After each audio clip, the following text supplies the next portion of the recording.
on training, work on my kick, and work on hills more. I didn't have a ton of training on hills. What do you think is going to beat the course record today? I think 16 or 17. I have no idea what I ran. Tui beat about 30 seconds. Oh my. So, that's you're only a couple seconds behind her, so. No, she's amazing. I respect her so much. She's incredible runner. Why do you think everyone was beating that course today? The course record? Yeah. I think that, I don't know. The NCAA is just getting more competitive, I guess. How do you feel about second place? I'm proud of myself. I know that I gave my all, and I have more left. I'm only a sophomore eligibility-wise, and only 20 years old, so I've got a long way to go.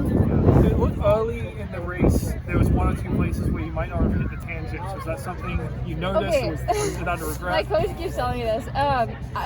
I never run the tangents on any race. I don't really know what the tangents are. I don't know how to tell what they are, so I always just follow the cart, and so I always end up running more than I should be, but it is what it is. Was there anything different about this race compared to like SECs or any of the other cross-country races you ran?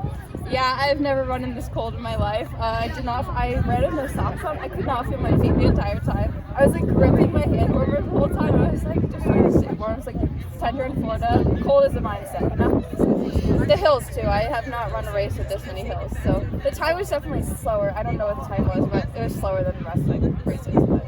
What did Coach Selinsky say to you before the race? Game plan was? Compete. Give your all. Obviously, you were the last one to come through the pull down area and everything. What were you doing between, I guess, the end of the race and getting together? I had to go to the ESPN and do an interview with Anderson, and then I was putting on my double pairs of pants and trying to warm up. Yeah. What goes through your mind when Caitlin came up and was making the pass on you? What are you thinking in that moment?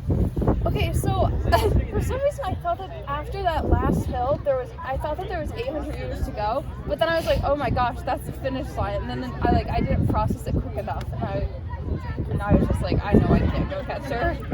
But if you had thought there was 200 to go, you think you would have won? Oh yeah, I would have kicked earlier, but I thought that there was 800 left to go. I didn't realize it was so close. Do you consider yourself like low mileage for an elite runner? Like, you're supposedly have a training that's unlike some of your peers. Yeah, I definitely run a lot lower mileage than probably most of the people here. I've been running like 25, 30 miles a week now, plus I train on the elliptical a ton. I was actually just talking to Natalie Cook about it because we train the same, but yeah, I definitely do not run a high mileage.